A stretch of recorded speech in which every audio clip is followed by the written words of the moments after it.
What's up, Ravens fans? Welcome into a fresh edition of Ravens Unscripted. Week 7 of the season. The Ravens have won 2 games in a row, both in the division, and now have a titanic matchup on the West Coast against the Seahawks. A ton to get into, so it's a good thing we have a talented and thoughtful, informative couch here. Where? Not talking about Ryan Mink, though. He's always here. Pete Gilbert at WBAL is back. Luke Jones, this is back-to-back weeks. I know, right? This might be a record. We're going to talk about records over the course of the show with Lamar Jackson, but, man, that's one I haven't seen. Fellas, good to be with you. We'll start with 4 downs.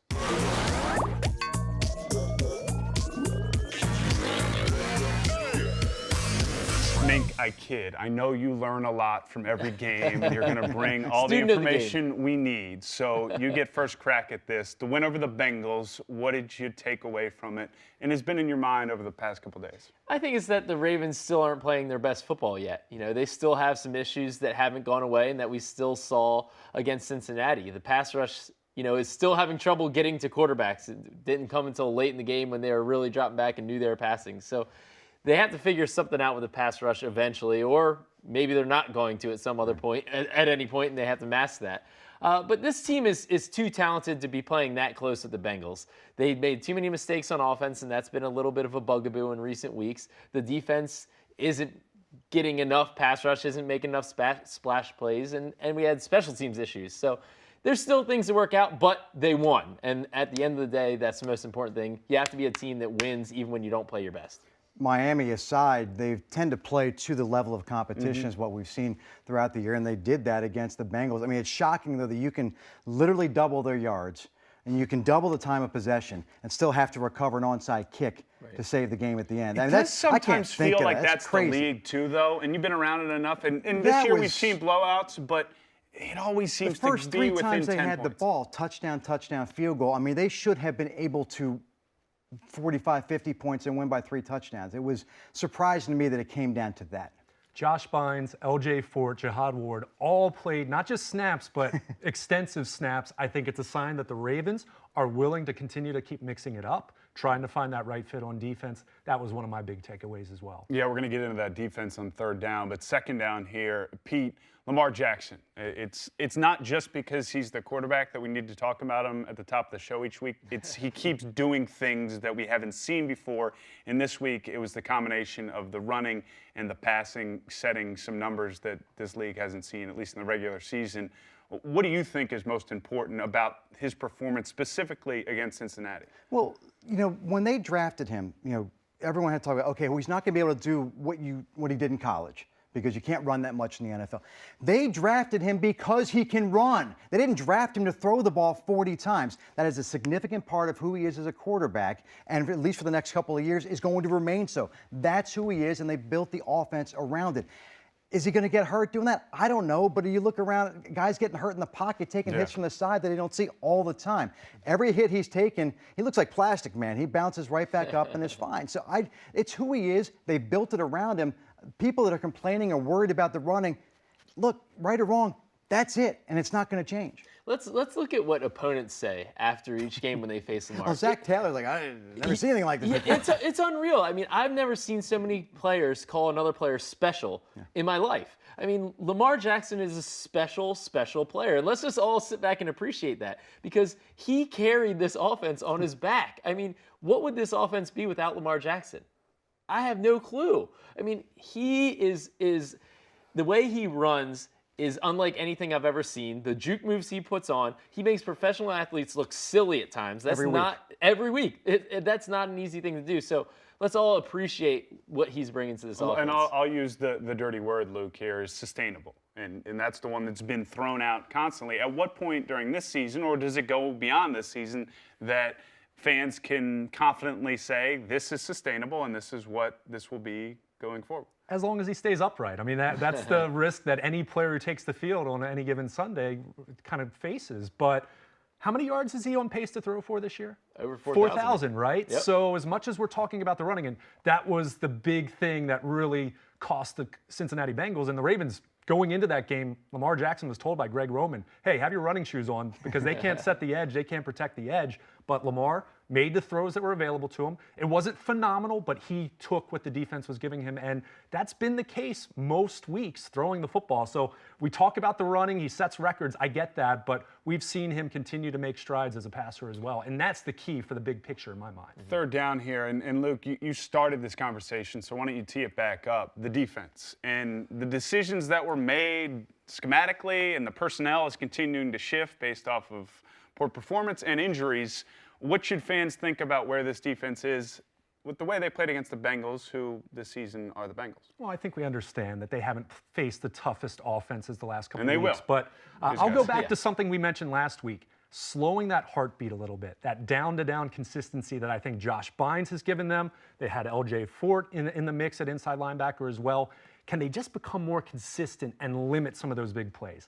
I don't think this is going to be an elite defense by the end of the season, but is it the defense we saw against Kansas City and Cleveland? I think it's a better group than that, and I think we've seen them take some positive strides.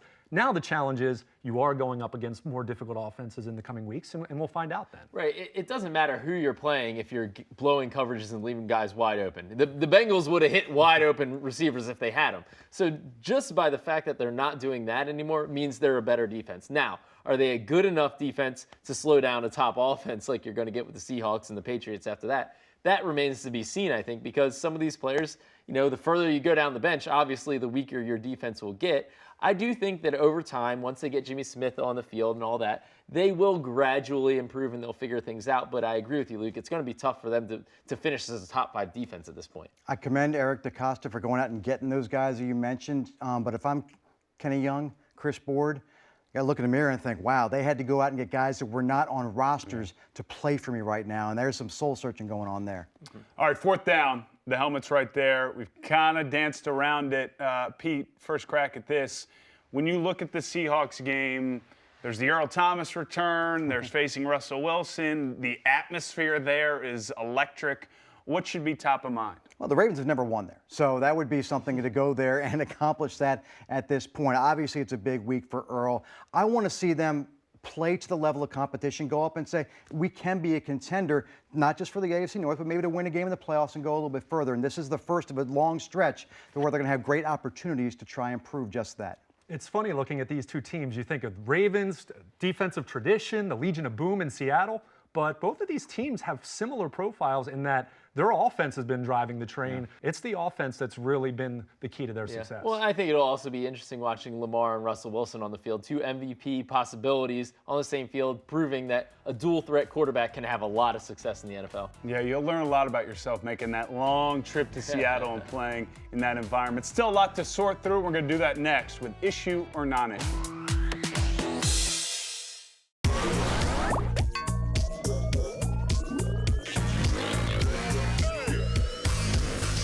Welcome back into Unscripted. Time for issue or non-issue. I'll present some statements, and our experts here will tell me if it's an issue or not an issue, not to be worried about. So first up, Lamar Jackson. He likes to run the ball. He's on pace for 184 rush attempts. We chewed on this a little bit in the first segment, but issue or non-issue, Ryan Mink? Non-issue. I knew as soon as Lamar started running the ball a lot that all of the worry warts out there would be like, oh boy, he's gonna get hurt. Oh, just give it a rest. I mean, like you said, Pete, quarterbacks get injured all the time. Look at how many backup quarterbacks are in the league right now playing, actually playing pretty well. But they get hurt in the pocket. They get hurt trying to get away from pressure just outside the pocket. Lamar has an uncanny ability to avoid big hits, to get out of bounds, which he's mostly done a good job of. He had a couple against the Bengals where he took too big a hits, but mostly Lamar's done a good job of protecting himself, and I think his quickness and elusiveness saves him from taking big hits. It can happen at any time, but I think that he does a good job of avoiding. The only issue I have with the running is when he's running inside. The designed runs inside the tackles. That's where you are most susceptible to his greatness. Cannot help then avoid his athleticism. Can't help avoid the hit when there's guys. So many guys come from the side, outside in space, one-on-one, all day long. I don't care who's trying to tackle. I think it's all matchup dependent. And Cincinnati, with their issues protecting the edge, the Ravens knew that was going to be there for them. It's not going to be there every single week because some defenses, and we've seen it already earlier this year, will deliberately say, we're not going to let Lamar Jackson run. What does that do? That should open up the inside running game, which hasn't really been there quite as much the last couple weeks. It's all about adjustments. It's all about the individual matchup. I don't have an issue just looking at it. Although John Harbaugh did acknowledge earlier this week, probably won't see Jackson running that much, that frequently. It is funny, though, that since he decides, hey, we're not going to let Mark Ingram beat us. Lamar, fine, but we are not letting Mark Ingram beat us. Yeah, it's basically, curious, as much as he's choice. not a running back, you can just look at the run totals and rush totals, and that's success. Look, 4 wins. You can only play who's on your schedule, but combined record of those 4 teams, as I look to my notes here, 4-18-1. I guess the question here, Pete, is issue or non-issue that you don't have a great sense of how good this Ravens team is based off of who they beat. Right, we know a little, we don't know as much, and we will know shortly, just how good this team can be, but you play the schedule that's in front of you. And I think John Harbaugh made a good point heading into the Cincinnati game. Like, look, they're different. This isn't college. There aren't 30 and 40 point spreads in this, unless, Miami. Unless New England's playing somebody. But the difference between the top and the bottom is so close. Look, you go out and you find a way to win and beat an NFL team, you enjoy it and you celebrate it, and you should.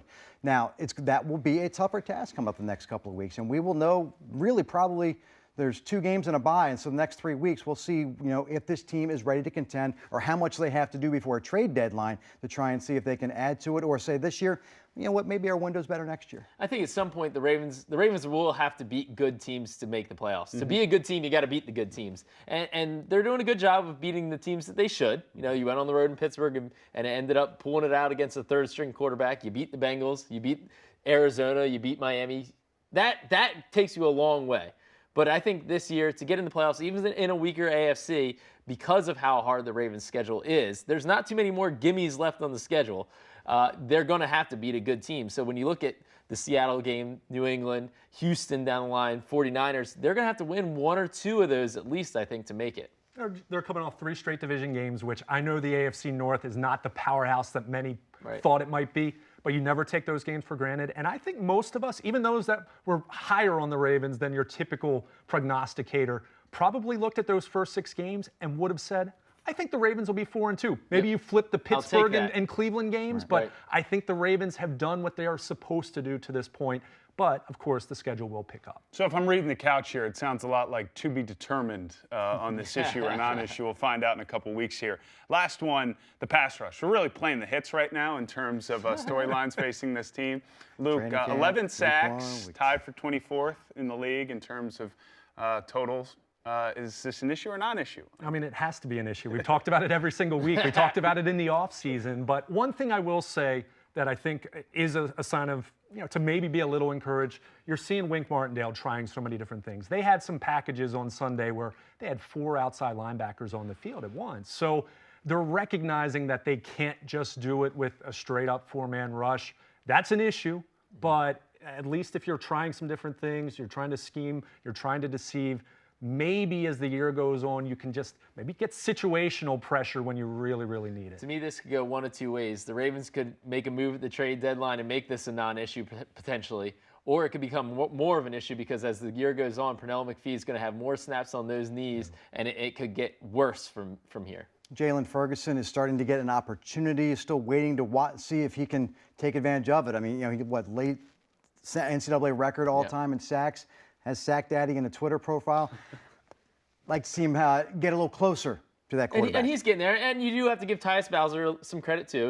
I think he got 2 home sacks. He got home last week. So some of those young guys, if they don't make a move to bring somebody in, some of those young guys are going to have to step it up because, like I said, Pernell, you don't want that much on his plate. No issue with that segment at all. More Unscripted coming up after this.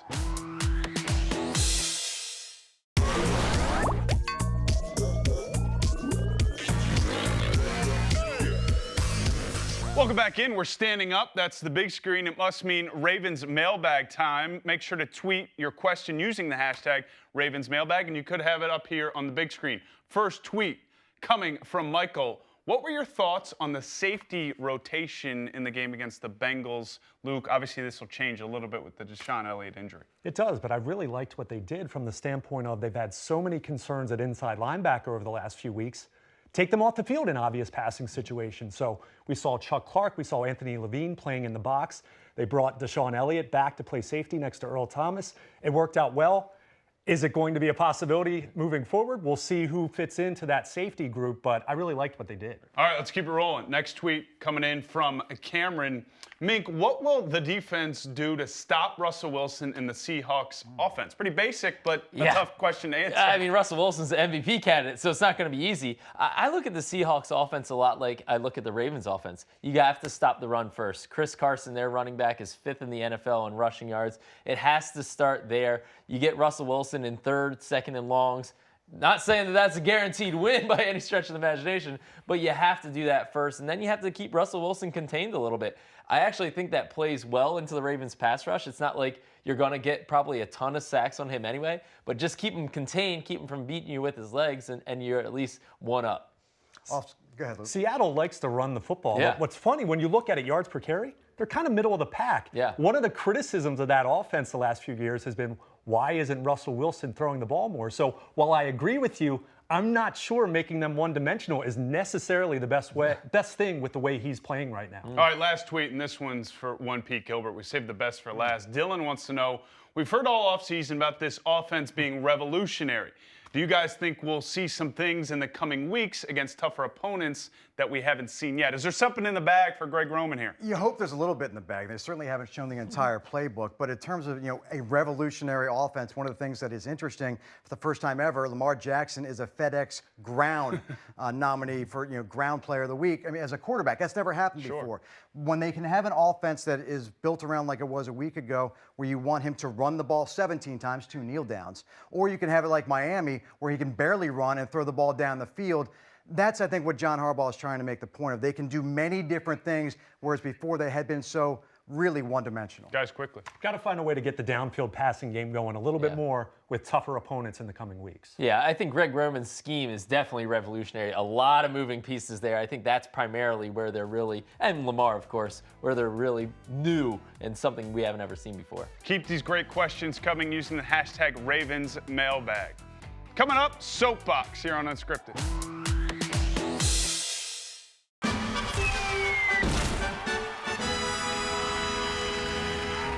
No better way to close out Unscripted than with a bell.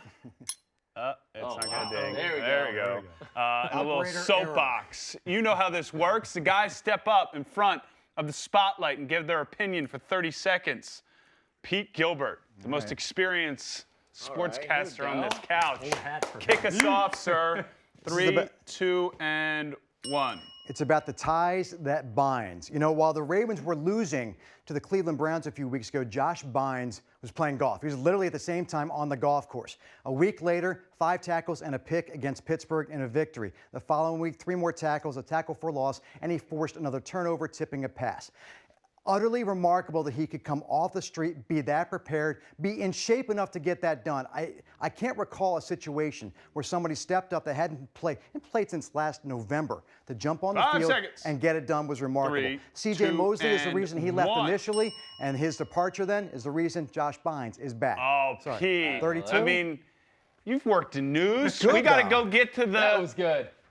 the breaking news You see, on when the North director Avenue. at BAL tells me, I listen. Rap it. Your bell. Get your bell out of here. I am your He says, elder. get your bell I out am of your here. elder. He did call me Tom once for like a month. All right. Well, it was well done. Let's be honest. What's the author for Ties That Binds? Yeah, he had a headline on I know, this. that was pretty good, wasn't Yeah, it? it was like literature and stuff. Sure. I mean, yes, I'm sure I read it. In Luke, college, where get I read up a there. lot. Tough act to follow, sir. But you have experience here. 3, 2, and 1. We know the Ravens haven't played the most difficult schedule. In fact, they're tied with San Francisco for the easiest in the league through the first 6 weeks. But consider the Cowboys going up against the winless Jets last week. What about the Chargers facing a 1-win Steelers team with a 3rd-string quarterback playing at home? It's a weird week-to-week league with pitfalls at every turn, and it's virtually impossible to play your best football every single game. The Ravens know they need 5 to get better seconds. with the schedule getting tougher, 3, but they're in good position 2, in both the and AFC 1. and the AFC North in first place. Oh, All man. right. He didn't. I think I did a little better He than didn't Pete fully there. hit the dismount, but Well done, It Luke. was a minor hop on a Biles finish. Well done. He was punching different notes there. that. Good stats. I practiced Mink, a you lot. gotta I'm do not some gonna That lie. was a lot of schedule talk. That's good stuff. I completely agree, though. I mean, it is crazy. The Ravens almost lost the Steelers, and if they had lost that game in overtime, people would have been outraged considering the third-string quarterback. But then the Steelers go with that same Chargers are quarterback for the whole game in LA. There's a lot of Steelers fans there, by the way. Yeah. It LA. felt see like that? Pittsburgh West. And to pull it off with the third-string quarterback the whole game, I mean, it says something about you have to beat those teams you're supposed to beat, and you should, like you said, Pete, you should feel good about that. And the Ravens win over Pittsburgh, by the way, at the end of the season is going to look like a Yep. real good one. Yep, Well, it's there's true. no better way to close out the show, Soapbox with Ryan Mink. You already warmed up the vocals there. Oh, yeah. With that early take. So bring right. it here. 3, 2, and 1. I cannot wait to see Earl Thomas and his return to Seattle. I can't think of a departure that was more dramatic than the one that Earl Thomas had from Seattle after being a multi-Pro Bowl guy, the leader of the Legion of Boom, a Super Bowl winner, to go out the way he went out with a one-finger salute. Well, it's 2 fingers, I guess, but dramatic. And this could, I think, go either way. I could see Earl Thomas pulling off a pick there, a clutch 5 interception seconds. of Russell Wilson. I could also see him pressing a little bit too much, 3, wanting to 2, make a play. and So I'm just 1. entertained by the whole thing. Whew. He did. He hit the post, as we call it. What do you think? Which way does it go?